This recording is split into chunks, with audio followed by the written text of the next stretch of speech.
Hello children, welcome to असा education. आज हम जो चैप्टर कर रहे हैं वो है वर्ल्ड आफ्टर 1945। 1945 के बाद दुनिया कैसी थी अब उसके बारे में देखते हैं। ये है आपका chapter 6 grade 9 social science book से।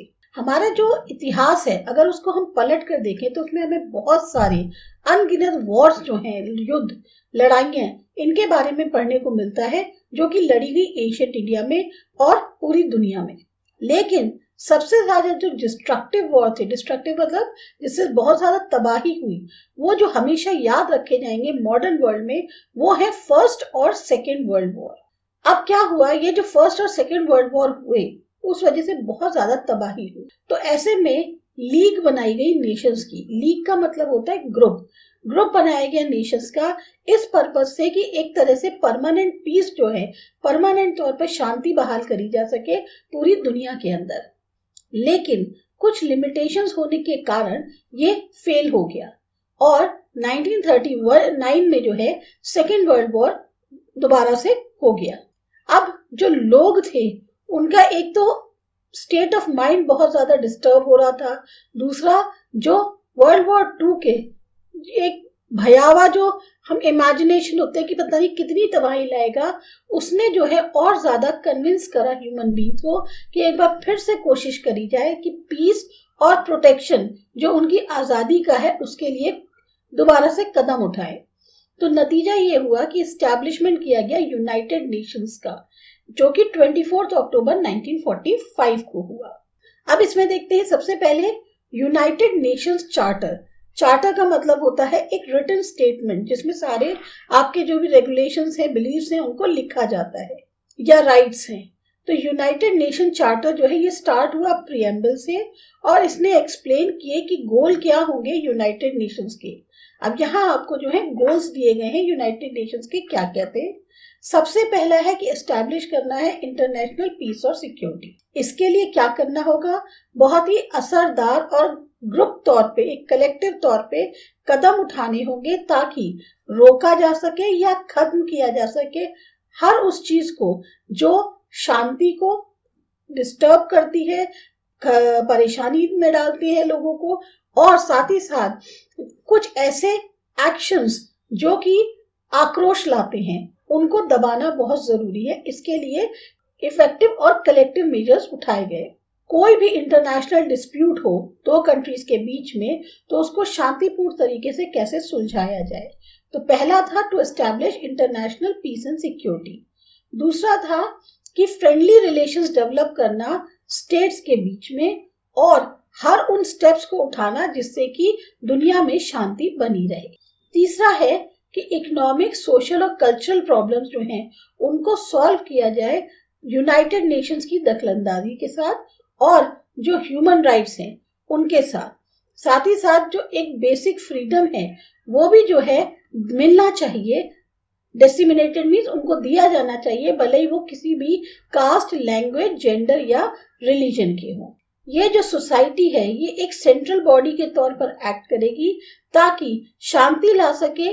जो भी फंक्शंस हैं, काम है अलग अलग नेशंस के, उनके बीच में शांति बनी रहे, इसके लिए सोसाइटी जो है सेंट्रल बॉडी के तौर पर एक्ट करेगी। तो इस तरह से जो यूनाइटेड नेशन चार्टर था इसमें जो है पूरी तरह से वॉर को जो है खत्म करने की कोशिश करी गई और लगातार अर्ज किया जा रहा था, रिक्वेस्ट करी जा रही थी कि शांति जो है वही मेन ऑब्जेक्टिव है यूनाइटेड नेशंस का। कोल्ड वॉर 1945 से 1962 के बीच में। अब ये कोल्ड वॉर क्या था, उसके क्या कारण थे और उसके क्या नतीजे हुए।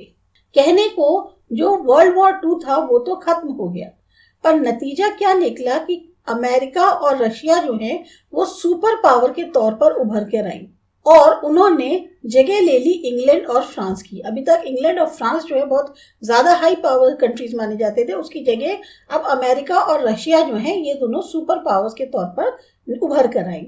वॉर में इंग्लैंड, फ्रांस, रशिया और अमेरिका ये सब साथ थे, पर जो रशियन एडमिनिस्ट्रेशन पॉलिसीज थी उनके कारण डिफरेंसेस क्रिएट हुए और इससे अमेरिका और इंग्लैंड जो है वो अलग हो गए। एक बहुत ही स्ट्रॉन्ग कंपटीशन जो है दोनों सुपर पावर्स अमेरिका और रशिया के बीच में कि कौन दुनिया में अपनी सुपरमेसी जो है एस्टैब्लिश करता है, ये उभर कर आया सेकेंड वर्ल्ड वॉर के बाद। मतलब दोनों ही कंट्रीज में से होड़ लगी थी कि कौन अपने आप को दुनिया में सबसे ज्यादा टॉप पोजीशन पे रख रहा है। पावर जो है वो सेंट्रलाइज करी गई दो पोल्स के बीच में। अब एक तरह से रशिया और अमेरिका के बीच में जो है पावर सिमट कर रह गई थी। इसीलिए ये जो टाइम पीरियड है इसको बाइपोलर वर्ल्ड ऑर्डर के नाम से भी मानते हैं, क्योंकि बहुत ज्यादा टेंस रिलेशंस हो गए थे दोनों पावर ब्लॉक्स के बीच में। इसीलिए इस फेज को कोल्ड वॉर फेज भी कहते हैं। कई सारी ऐसी घटनाएं हुई जिसमें दोनों ही सुपर पावर्स जो हैं एक दूसरे के सामने जैसे लड़ाई झगड़े के लिए सामने आ गए थे या दोनों के बीच में लड़ाई टन गई। एक बेसिक चेंज देखने को मिला रिलेशंस में। जो पावरफुल नेशंस थे वर्ल्ड के, उनके बीच में एक बहुत ही बेसिक चेंज देखने को मिला वर्ल्ड वॉर के बाद। अमेरिका और सोवियत यूनियन जो कभी एक साथ थे और उन्होंने लड़ाई लड़ी थी नाजी जर्मनी के अगेंस्ट या फासिस्ट इटली के अगेंस्ट, अब वो दोनों जो हैं लीडर्स हो गए थे दो राइवल पावर ब्लॉक्स के और मिलिट्री पावर्स के। राइवल मीन्स विरोधी पावर जो ब्लॉक्स थे उनके और मिलिट्री पावर्स के। तो अब उन दोनों के बीच में कोल्ड वॉर स्टार्ट हो गया। कोल्ड वॉर को हिंदी में शीत युद्ध कहते हैं। कहने को जो ब्रिटेन और फ्रांस थे ये भी जीते ही हुए थे, पर इनका जो एक स्टेटस था कि ग्रेट पावर्स हैं वो जो है खत्म हो गया या उनके उससे छूट गया, क्योंकि बहुत ज्यादा तबाही हुई थी इस वॉर के कारण, या जो उनका एक साम्राज्यवाद था उससे जो उसकी खत्म हुआ, उसका जो खात्मा हुआ, उसके कारण जो ब्रिटेन और फ्रांस थे उनकी जो एक स्टेटस थी ग्रेट पावर होने की वो खत्म हो गई। जर्मनी, इटली, जापान खाली युद्ध हार ही नहीं गए बल्कि आर्थिक तौर पे, राजनीतिक तौर पे और मिलिट्री के तौर पे देखा जाए तो वो भी बर्बाद हो गए। वॉर के बाद जो सोवियत यूनियन था यानी रशिया, इसने कैप्चर कर लिया ईस्टर्न एरियाज को जर्मनी के, और भी बाकी ईस्टर्न कंट्रीज जैसे Austria, Albania, Hungary, Yugoslavia, Czechoslovakia, Poland, Romania, Bulgaria और बाल्टिक स्टेट्स। इन सब पे जो है सोवियत यूनियन का एक तरह से अब कब्जा हो गया था। बाद में इन्होंने क्या किया कि जो पावर की एक जो शासन करने का अधिकार है वो कम्युनिस्ट पार्टीज जो थी उन कंट्रीज की उनको दे दिया। ये इसलिए किया गया ताकि उनकी जो सुपीरियरिटी है इन कंट्रीज के ऊपर ये बनी रहे। 1949 के दौरान इन्होंने एक न्यूक्लियर टेस्ट किया। उससे सोवियत यूनियन ने डायरेक्टली चैलेंज किया जो एक मोनोपोली बनी हुई थी न्यूक्लियर पावर्स की अमेरिका के अंदर, उसको इन्होंने एक तरह से चैलेंज किया न्यूक्लियर टेस्ट करके। इतने बीच में डेमोक्रेटिक सिस्टम जो है वो भी स्टैब्लिश हो रहा था वेस्टर्न यूरोपियन कंट्रीज में, और इसको पूरी तरह से लिबरेट किया गया ब्रिटिश और अमेरिकन फोर्सेस के द्वारा। The world distributed among army groups. सबसे इंपॉर्टेंट जो पहलू है इस कॉन्फ्लिक्ट का, कॉन्फ्लिक्ट किस चीज की? आइडियोलॉजी की। आइडियोलॉजी यानी विचारधारा। वो था कि आपस में किसी को भी एक दूसरे के ऊपर ट्रस्ट नहीं रह गया था, और कहीं ना कहीं एक शंका थी कि जो सामने वाला हमारा विरोधी ग्रुप है उसकी क्या मंशा है, उसकी क्या इंटेंशन है। अब यही जो डर था इस म्यूचुअल डिस्ट्रस्ट के कारण या डाउट्स के कारण दोनों ही पावर्स अपने खुद के मिलिट्री बेस जो है वो स्टैब्लिश करने में जुट गई, क्योंकि दोनों को एक दूसरे पे भरोसा नहीं था, दोनों को एक दूसरे की मंशाओं पर शक था। इस वजह से उन्होंने अपने लिए मिलिट्री बेस तैयार करना शुरू कर दिया। इसको लीड कर रहा था और इंस्पायर कर रहा था अमेरिका। इसीलिए वेस्टर्न डेमोक्रेटिक कंट्रीज जो कि नॉर्थ अटलांटिक ओशियन पे थी उनने भी एक मिलिट्री ऑर्गेनाइजेशन जो है एस्टैब्लिश करी, यानी कि NATO, North Atlantic Treaty Organization. ये हुआ अप्रैल 1949 में।